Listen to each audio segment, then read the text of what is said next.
자, 30번 문제는 영상정보 처리기기.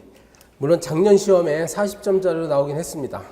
그래서 이제 작은 논점으로 나올 수도 있으니까 여전히 한번 이 정도는 정리를 해 놓으셔야 돼.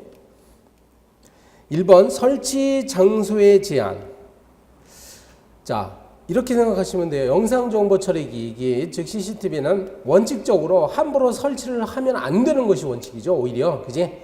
네, 왜냐하면 개인의 정보를 개인의 사생활이 노출될 가능성이 있으니까 함부로 설치하면 안 됩니다. 근데 사실은 뭐 원칙과 예외가 바뀐 것처럼 요즘 굉장히 많이 설치되죠. 여기저기에 CCTV가. 근데 법률적으로는요, 누구든지 다음의 경우를 제외하고는 공개된 장소에는 영상정보 처리기를 설치 운영하서는 아니하도록 되어 있어요. 그러니까 함부로 설치하면 안 됩니다. 다음 5가지인 경우만 허용된다 이거야. 법령에서 구체적으로 허용하고 있다. 법령에서. 그리고 범죄의 예방이나 수사를 위해서 필요한 경우, 시설 안전이나 화재 예방을 위해서 필요한 경우, 교통 단속을 위해서 필요한 경우, 교통 정보의 수집, 분석 및 제공을 위해 필요한 경우. 이렇게 5가지 적고요. 안 되는 경우가 있어. 안 되는 경우를 적극적으로 규정하고도 있습니다. 누구든지 불특정 다수가 이용하는 목욕실, 발한실, 화장실, 탈의실 등 개인의 사생활을 현저히 침해할 우려가 있는 장소의 내부라고 했어요. 내부, 외부가 아니라, 그죠? 내부를 볼 수 있도록 영상정보 처리기기를 설치 운영해서 안 됩니다. 다만 내부일지라도 또 개인의 사생활을 침해할 가능성이 있다 하더라도 예외적으로 되는 경우가 또 있어. 이거는 교도소, 정신보건시설. 네, 이거는 법에 따라서 행정법이나 뭐 정신보건법 뭐 이렇게 법령에 따라 가지고 사람을 구금하거나 보호하는 시설이죠. 이런 경우에는 또 그러하지 아니하다. 즉 CCTV를 설치 가능합니다. 자, 그 다음에요. 두 번째로 이제 설치하는 과정상에 몇 가지 제한이 있더라. 설치하는 과정상에 전문가나 이해관계인의 의견을 수렴해야 됩니다. 그러기 위해서는 공청회나 설명회 등을 개최해서 관계 전문가나 이해관계인의 의견을 수렴해야 되겠고, 두 번째, 이제 CCTV에 내가 찍히고 있단 말이에요. 그럼 찍히고는 나는 CCTV가 있다는 사실을 알아야 되거든요. 네. 그래서 이 정보 주체가 쉽게 인식할 수 있도록 안내 표지판 같은 경우를 만들어야 됩니다. 안내판 같은 경우를 설치하도록 돼 있어. 그러니까 설치 과정상에 2개 정도 쓰면 되죠. 설명회나 공청회 같은 걸 해야 된다. 두 번째는 안내판을 설치해야 됩니다. 이제 설치를 했어. 그 다음에 세 번째로 운영하는 과정에서의 주의점들 있죠. 이 설치 목적과 다른 목적으로 이것을 조작하면 안 돼요. 그리고 다른 곳을 비춰서는 안 됩니다. 녹음 기능을 사용할 수는 없어요. 그래서 제목이 영상정보라고 되어 있잖아요. 영상정보만 취득하는 거지 녹음 기능은 안 됩니다. 두 번째로 이제 안전성 확보에 필요한 조치를 해야 됩니다. CCTV에 찍혔는데 필름으로 지금 남아있잖아. 필름으로 남아있는데 이것이 함부로 분실, 도난, 유출, 변조되지 않도록 안전성 확보를 해야 되고, 그리고 이 CCTV 운영자는요, 이러한 설치 운영에 관한 사무를 위탁할 수 있어요. 전문기관에다가 위탁할 수 있습니다. 대통령령으로 그 위탁 절차에 대해서는 이제 자세히 규정을 하고 있고요. 31번을 합니다. 자, 개인정보가 만약에 유출되었을 때, 유출 시, 개인정보가 유출되어 있을 때 조치사항과 제재. 2가지로 나눠져 있어요. 이제 유출되면 이제 비상 상황이죠. 개인정보가 가지고 막 유포되고 있는 상황이야. 그러면은 개인정보 처리자는 이걸 어떻게 해야 될 것이냐. 그 다음에요. 그건 그거고, 이제 관리를 잘못한 데 대한 처벌이 따라야 되겠죠. 이제 제재 규정도 있습니다. 첫 번째로 개인정보 처리자의 조치사항. 개인정보가 유출됐으면 유출됐다는 사실을 정보 주체에게 빨리 알려야 돼요. 자, 그래서 지체 없이 해당 정보 주체에게 알리는데 무엇을 알려야 될까요? 첫 번째로 어떤 개인정보가 유출됐는지, 그 항목을 알려야죠. 유출된 개인정보 항목. 그리고 언제 유출됐으며 어떠한 경위로 유출됐는지도 알려야 되겠고, 당신은 이제 당신의 정보가 유출되었으니 그나마 앞으로라도 피해를 최소화하려면 당신은 이러이러한 조치를 해야 됩니다 라는 걸 또 알려줘야 됩니다. 방법, 정보 주체가 할 수 있는 방법. 그리고 개인정보 처리자가 이제 우리는 어떻게 대응 조치하겠습니다. 그리고 피해를 어떻게 구제받으실 수 있습니다. 그리고 피해 신고를 접수할 수 있는 연락처, 요걸 알려줘야 된다 이 말이야. 그러면 알려주기만 하면 됩니까? 나름대로 개인정보 처리자는 또 대책을 마련해야 돼요. 피해를 최소화하기 위한 대책을 마련하고 필요한 조치를 취해야 됩니다. 그리고요, 세 번째로 신고제도라고 되어 있죠. 대통령령으로 정한 규모 이상의 개인정보가 유출됐다. 이제 대량으로 또는 다수에게 여러 사람의 정보가 동시에 유출됐다. 이런 경우에는 이제 혼자서만 처리하면 안 되고, 이거 사회적 문제로 비화되었기 때문에요. 이때는 지체 없이 행정자치부 장관이나 전문기관에 신고해야 됩니다. 이 전문기관이 뭐라고 했죠? 인터넷진흥위원회 같은 데 있어요. 전문기관에 신고합니다. 그러면 행정자치부 장관이나 전문기관은 피해 확산 방지, 피해 복구를 위한 기술을 지원할 수가 있겠습니다.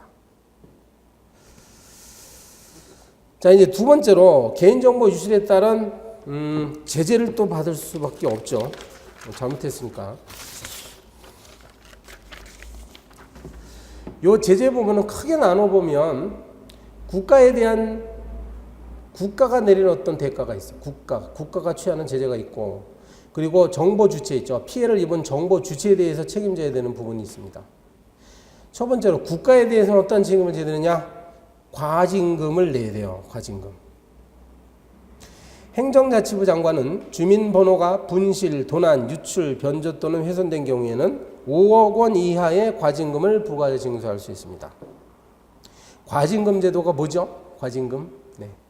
과징금 제도를 둔 이유는 이제 사업자가 국민 생활과 밀접한 관련을 맺고 있는 영업자가 혹시 불법적인 행위를 했을 때 당장 사업을 정지시키게 되면 오히려 국민 생활이 불편하므로 사업 정지는 내리지 않고 그냥 돈으로 내도록 하는 제도가 과징금이에요. 대개 개인정보가 유출되는 곳을 보면 은행이나 통신회사 같은 데서 많이 유출이 되잖아요. 그러면 은행이나 통신회사가 업무를 중단하면 오히려 개인들이 피해를 입으니까 그냥 영업은 계속하게 하고 과징금을 물리도록 하는 겁니다. 근데 5억 원 이하. 다만 그 개인정보 처리자가 안전성 확보에 필요한 조치를 다 한 경우에, 필요한 조치를 다 했는데 정말 고도의 기술을 갖고 있는 해커가 어떻게 침투해가지고 정보를 빼앗아갈 수는 있죠.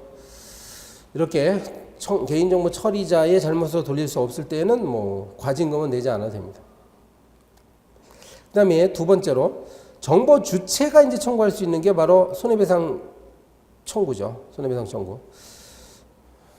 그러니까 물질적, 정신적 손해에 대해서 청구할 수 있어요. 여러분 민법을 공부하셨으니까 민법에 보시면 손해배상 규정이 있죠. 개인과 개인 사이에 불법행위로 인한 손해배상 책임이 민법에 이미 규정되어 있습니다. 그럼 사실 민법에 의해서 처리를 하면 돼요. 그런데 우리 개인정보보호법에 이러한 규정을 둔 이유는 바로 그 두 번째 줄 때문에 그런데요. 보면 개인정보 처리자는 고의 또는 과실이 없음을 입증해야 된다고 나오죠. 그러니까 입증 책임을 누가 해줬다고? 개인정보 처리자. 네. 우리 민법에 따르면 고의 또는 과실, 이거는 피해자가 모든 걸 입증해야 돼요. 근데 상당히 어렵죠. 피해자가 입증하기. 개인정보 사건도 지금 얘기했듯이 은행이나 정보통신 회사인데 그러한 큰 회사를 상대로 개인이 어떻게 은행이 고의 과실을 했는지 입었는지 어떻게 입증합니까? 그러니까 이건 입증 책임을 전환시킨 규정입니다. 그래서 특별한 규정이 이렇게 필요했던 겁니다.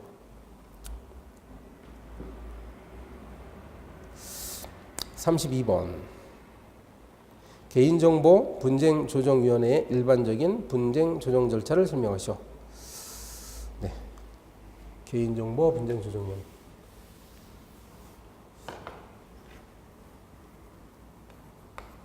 분쟁조정위원회.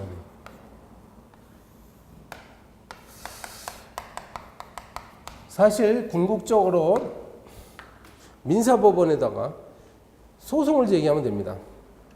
개인정보 피해자는 정보 주체이죠. 정보 주체들은 민사법원에다 소송 제기하면 되는데 행정기관으로서의 조정위원회가 이제 간단한 방법으로 신속하게 피해를 구제할 수 있도록 분쟁 조정 절차를 마련해놨다 이 말이죠.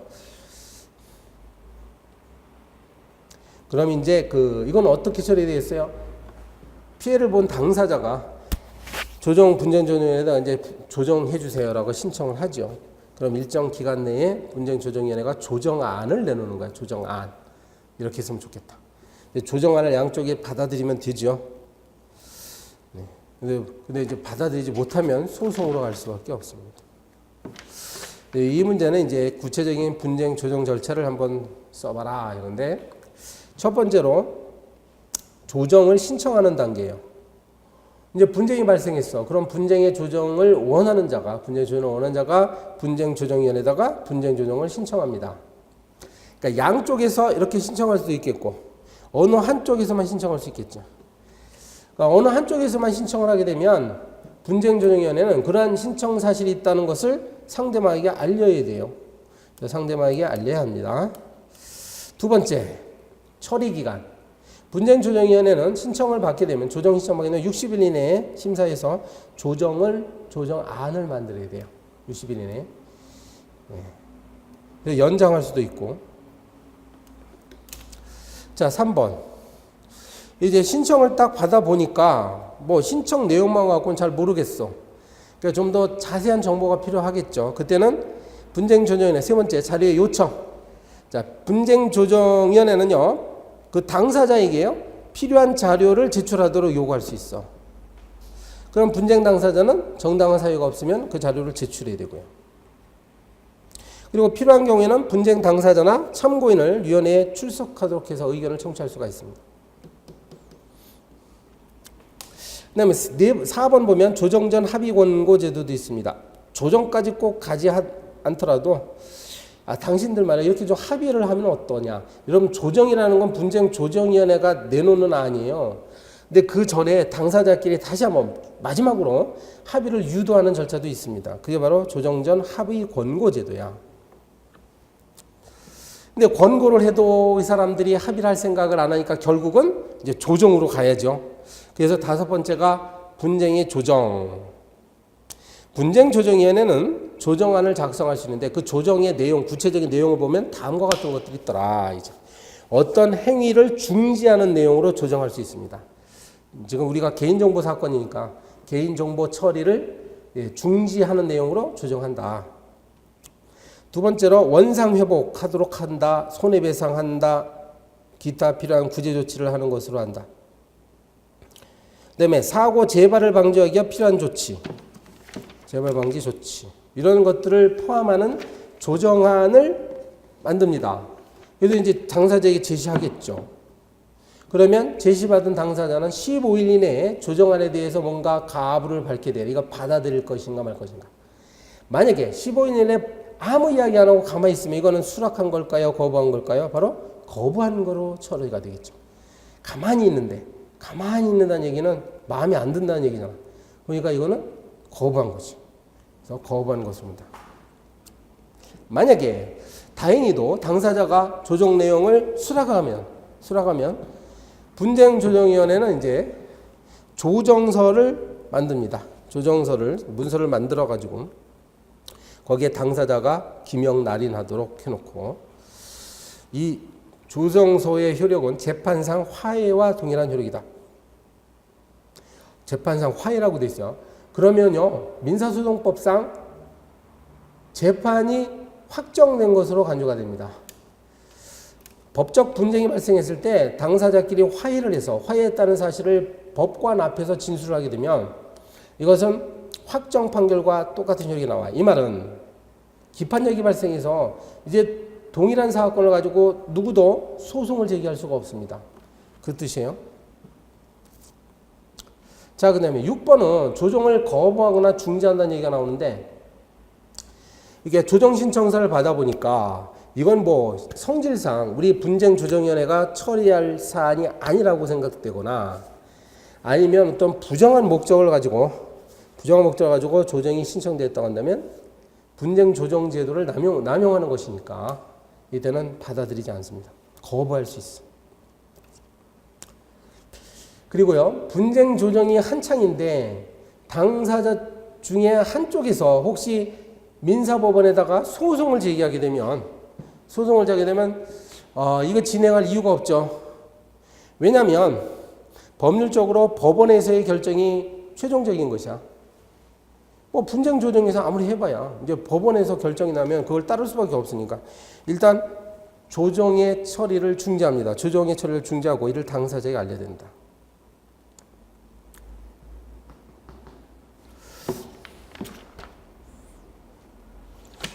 (33번) 보실까요? 33번. 행정규제기본법상 행정규제의 개념과 행정규제 법정주의. 행정규제 법정주의. 를 설명하시죠. 자, 1번. 행정규제의 개념은 국가나 지자체가 특정한 행위를 하기 위하여 국민의 권리를 제한하거나 의무를 부과하는 것이에요. 우리가 규제를 한다는 것은 좋지 않은 일이죠. 국민의 입장에서는. 수익적 행위가 아닙니다. 상대방한테 부담을 주는 거야. 권리를 제한하거나 의무를 부과한다. 는 것으로서 법령이나 조례 규칙에 규정되어 있는 사항을 말한다. 2번. 행정규제기본법이 제정이 됐으면 1997년에 불필요한 행정규제를 철폐하고 새로운 규제의 신설을 억제함으로써 사회경제활동의 자율과 창의를 촉진하기 위해서 행정규제기본법을 만들었어. 3번. 행정규제 법정주의의 개념. 법정주의라고 했으니까 법률로 정하라 말이죠. 법률로 정하라. 규제의 내용은 대통령령이나 부령으로 마음대로 하면 안 되고 일단 법률이 존재해야 돼요. 법률은 국민의 대표인 국회에서 만드는 거잖아. 그러니까 국민의 뜻에 따라서 규제 내용을 정해야 됩니다. 그리고 그 내용은 구체적이고 명확해야 돼요. 그런데 법정주의라고 해서 반드시 법률로만 하는 건 아니고요. 법률이 위임하면 됩니다. 그러니까 구체적으로 위임을 하면은 그 하위 법령인 대통령령, 총리령, 부령, 조례, 규칙 이것으로 정할 수 있어요. 다만 구체적으로 위임받아야 돼요. 그러니까 법률의 근거가 있는 상태에서 대통령으로 정할 수 있어요. 그리고 아주 특별한 예외가 있는데 고시로도 할 수 있도록 돼 있어. 고시. 여러분 고시라는 거는 조례나 규칙보다도 더 하위의 어떤 형식이야.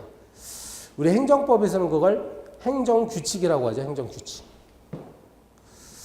행정규칙. 1차에서 배우셨죠? 행정규칙에는 뭐 고시, 훈령, 예규 이런 것들이 있어.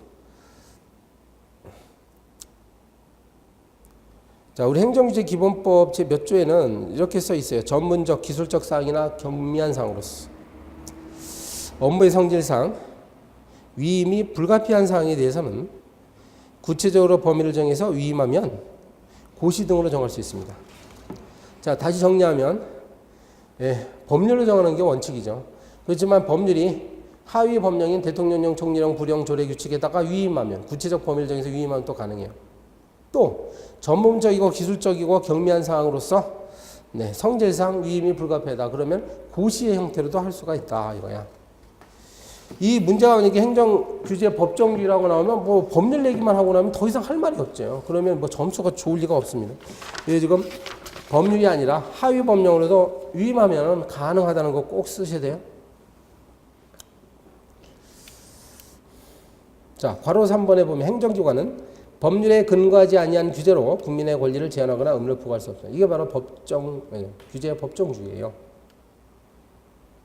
자, 그럼 4번.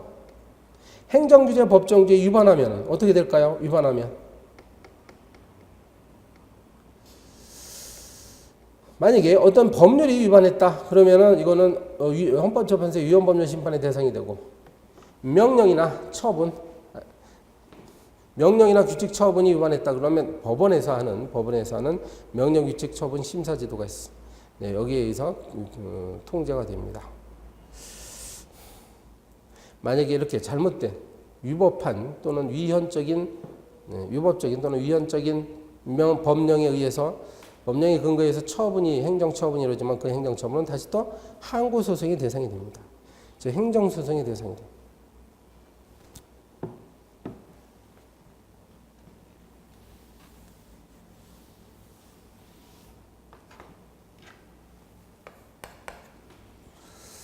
네, 행정조사의 기본 원칙.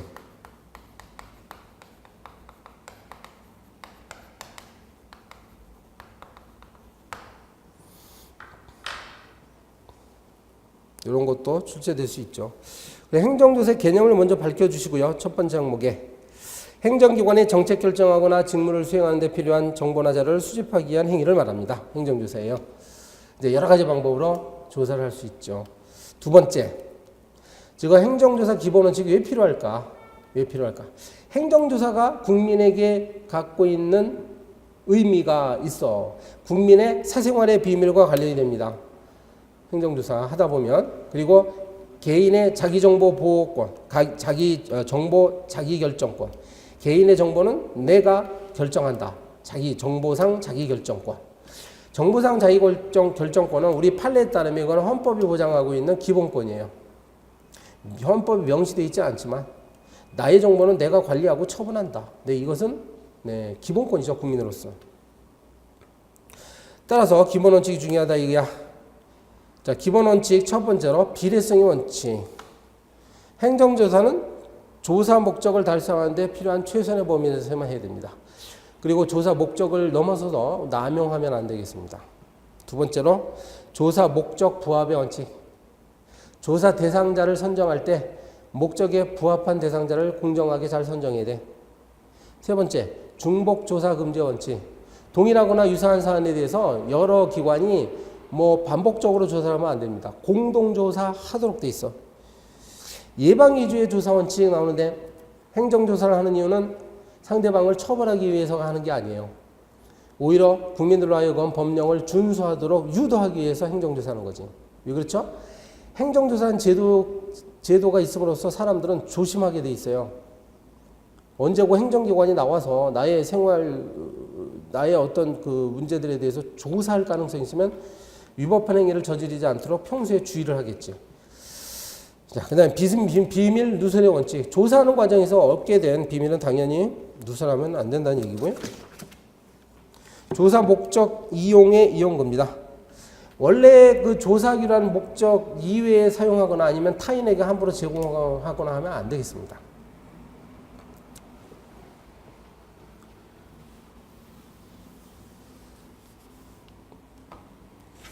(35번) 행정조사의 한계.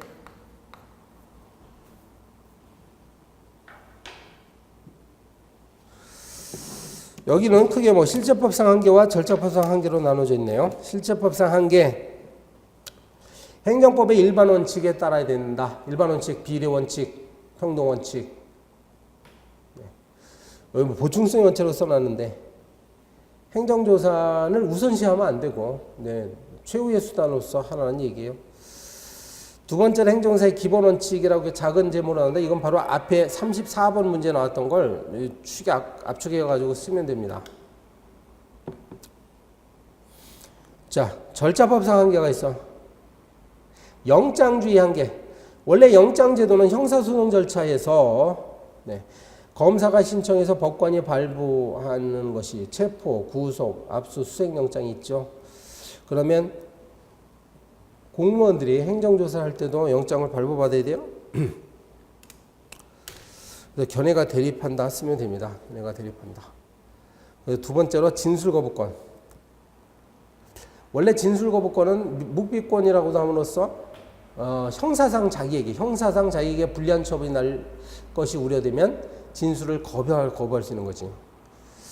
자, 행정조사 공무원이 왔을 때 거기에 대해서 내가 묵비권을 행사할 수 있을까? 말하기 싫으면 안 하면 되죠. 근데 이것이 과연 헌법적으로 보장되는 것인가 여부. 형사 절차에 있어서의 진술 거부권이 갖는 의미는 진술하지 않았다고 해서 그 자체가 잘못된 건 아니에요. 그 자체에 제재를 받지 않습니다. 진술하지 않았다고 해도 제재하면 안 되는 거예요. 근데 그 행정조사에 있어서 아니 진술을 거부한다는 얘기는 얘가 지가 뭐가 좀 지금 잘못한 게 있기 때문에 그걸 숨기기 위해서 거부하는 거 같죠. 되게 진술 거부하면 거부한 대로 묵비권 행사했으니까 그에 따른 불이익은 받아도 된다는 겁니다. 그러니까 물론 그 다수설 입장에 섰을 때 증표를 제시해야 되고 조사원은 권한을 나타내는 증표를 지니고 내보여야 합니다. 시간적 한계는 해가 진 후, 해가 뜨기 전, 그래서 일몰 후 일출 전에는 할 수가 없습니다. 야간 시간에 할 수가 없어. 다만 상대방이 동의를 하거나 영업 성질상 야간에 영업을 하는 사무실 같은 거는 그때 할 수밖에 없죠. 그 다음에요. 실력 행사의 문제가 있어요. 조사원이 조사를 하는데 상대방이 이걸 막기 위해서 실력으로 몸으로 이렇게 막아낼 수 있느냐 이거지. 그랬을 때 이제 벌칙 규정이 일단 있습니다. 과태료 규정 같은 게 있어. 벌칙 규정이 있는데 그 외에 관계 공무원이 실력을 행사해서 강제로 들어갈 수 있느냐 말이죠.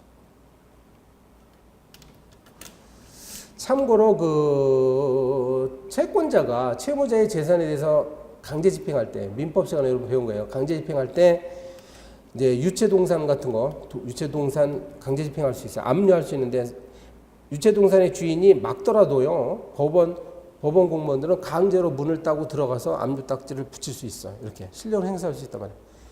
그럼 이 행정조사인 경우에도 이게 가능하냐 이거지. 네, 그래서 견해가 대립하고요. 지금 여기에 쓴 요 답안에서는 이제 부정설 입장에서 쓴 겁니다. 벌칙 규정을 마련하고 있는 취지에 비추면 실력 행사하지 말고 간접적인 방법으로만 수단을 확보하는 것이 입법자의 취지 아니냐. 그래서 소고사에 타당하다. 뭐 이런 식으로 이제 결론을 내리면 됩니다. 36번.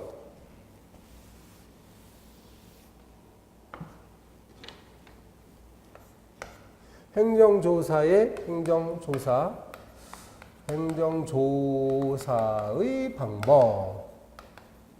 방법을 쭉 써봐라. 논하시오 이렇게 되네요.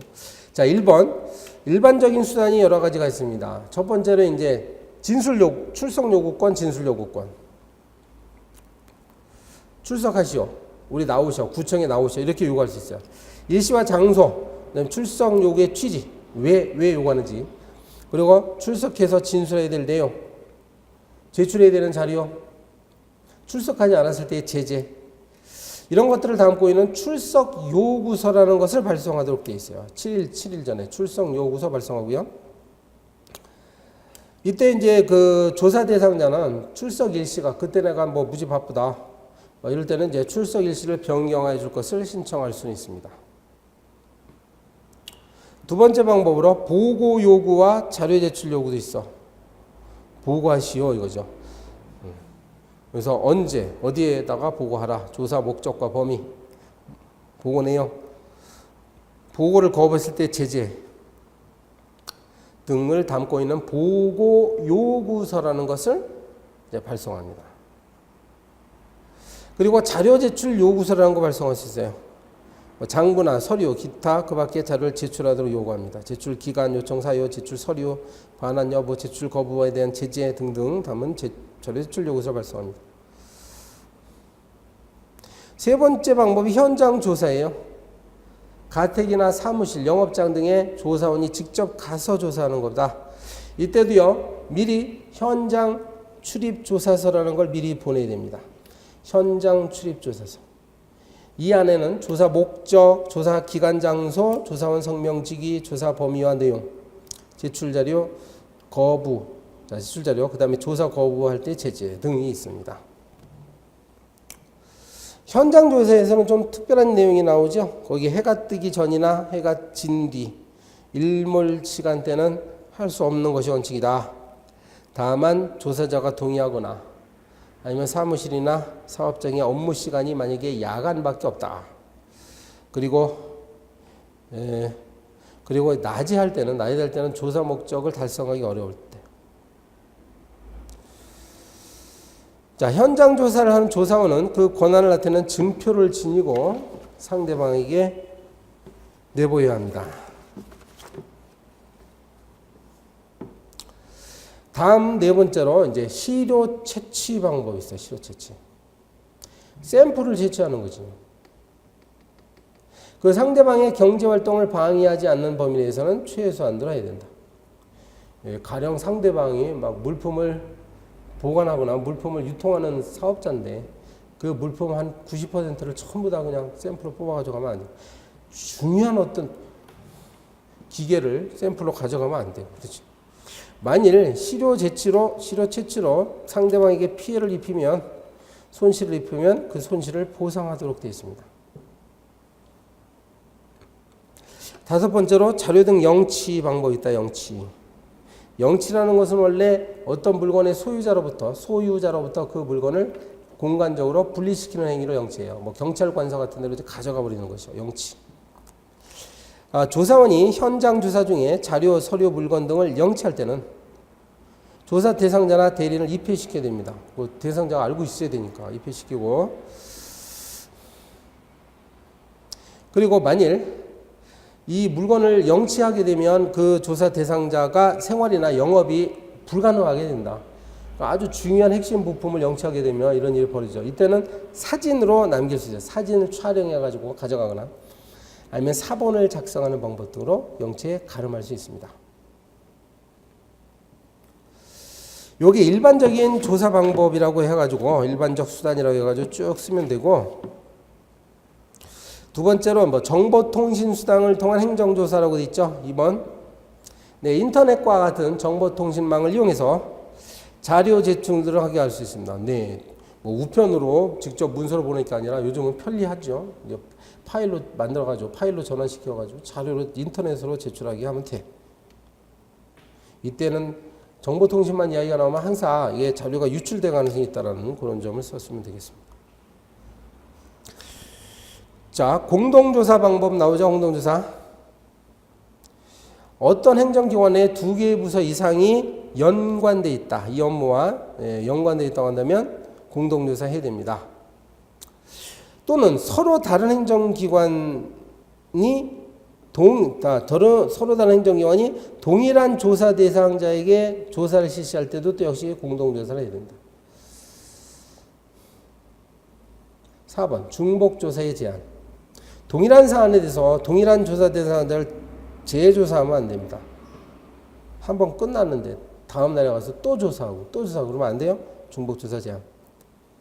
다만 위법 행위가 의심되는 새로운 증거를 확보한다면 당연히 그 근거에 따라서 조사가 가능하겠죠.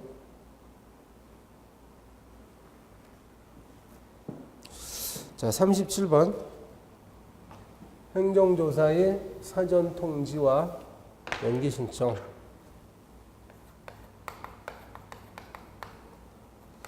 앞의 문제에서 각종 조사를 시작할 때 미리 일정한 문서를 7일 전에 보내라고 했습니다. 바로 그 이야기예요. 자, 1번. 사전 통지는 출석 요구서 등을 통지합니다. 출석 요구서, 보고 요구서, 자료 제출 요구서, 현장 출입 조사서, 이런 것들을 조사 개시 7일 전까지 상대방에게 서면으로 통지를 합니다. 그런데 이 통지하는 과정에서 혹시 상대방의 어떤 내용이 상대방의 이익을 침해하는 어떤 내용이 다른 사람에게 누출되면 안 되죠. 저 사람들은 지금 탈세를 하고 있다라는 내용이 만약에 유출이 되면 안 좋습니다. 영업하는 그죠? 비즈니스상 안 좋을 수 있죠. 그렇기 때문에 공개되지 않도록 필요한 조치를 해야 되겠고, 지금 사전에 통지하는 거예요. 꼭 문서를 보낼 것이 아니라 두 번째로 이제 구두 통지도 되도록 해서 해놨어. 말로. 만약에 미리 문서를 보내게 되면 증거 인멸을 할 가능성이 있다. 그냥 막 물건들을 막 빼돌릴 가능성이 있다. 그 다음에 두 번째, 통계법에 따른 통계 작성을 위해서 조사하는 경우. 그리고 조사 대상자의 자발적인 협조를 얻어 실시하는 경우. 이때는 조사가 시작될 때 동시에 출석 요구서를 보내거나 아니면은 미리 말로 구두로 통지할 수 있어요. 자, 2번 보시면 조사의 연기 신청이라고 나오죠. 연기 신청. 특히 이제 출석 요구서 등 같은 걸 이제 자, 출석 요구서 등을 통지 받았어. 특히라는 말 다시 뺄게요. 그러니까 이러한 문서를 요구 받았어. 그러면 행천재지변이나 그 밖에 사유로 인하여 행정조사를 받을 수 없을 때에는 그 밖의 사유가 뭐냐 밑에 봅니다. 출석 요구서나 현장 조사 요구서 딱 받았어. 일주일 뒤에 뭐 나한테 조사 나오기로 했다네. 그런데 화재나 그 밖에 재해가 발생했어. 불행하게도. 사업장 운영이 막 불가능해요. 또는 자료나 관련 서류 있죠. 장부나 관련 서류가 압수 또는 영치된 경우. 왜냐하면 자료를 제출해야 되는데 자료가 없어. 지금 내 보유 수중에 없어. 그러면 그거를 영치가 풀릴 때까지 조사 연기할 수 있다. 이거죠. 개인이 질병이나 장기 출장으로 조사가 곤란하다고 판단될 때. 그리고 연기 신청을 할 때는 연기 신청서라는 것을 제출해야 되고요. 연기 요청을 하면 행정기관은 7일 이내에 조사 연기를 할지 여부를 결정해서 조사 대상자에게 통지를 합니다.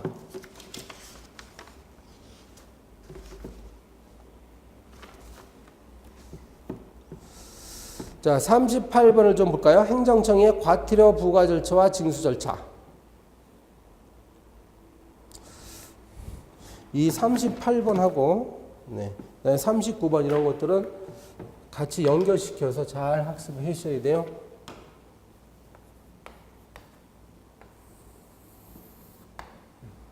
여기에 어떤 법을 위반한 행위가 있었습니다. 위반한 행위가 있었죠. 그러면 이제 단속이 됐단 말이야. 단속이 됐는데 의견 제출 기회를 줘야 돼요. 의견 제출 기회. 그리고 나서 의견을 받았죠. 그러면은 과태료를 이제 부과할 수가 있습니다. 이걸 부과된 과태료를 내면 되는데 일정한 기간 안에 이의 제기라는 것을 하게 되면 이제 법원에 통보가 돼가지고 법원에 통지돼가지고 과태료 재판이 시작됩니다. 과태료 재판이 만약에 확정이 되죠. 그럼 과태료는 내야 돼.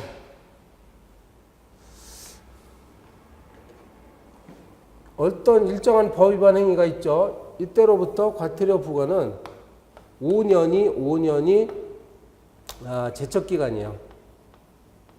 그러니까 5년 이내에 어떤 행위가 있으면 그때로부터 5년 이내에 부과를 해야 된다. 여기는 과태료 재판이 확정됐죠.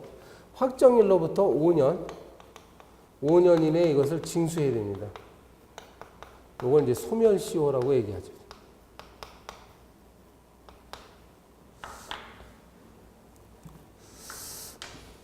(38번은) 이러한 부과 절차와 징수 절차를 물어보고 있고, 39번은 요 이의제기 있죠. 이의제기의 효과를 설명하시오. 이렇게 있죠. 다음 시간에 이어서 하겠습니다.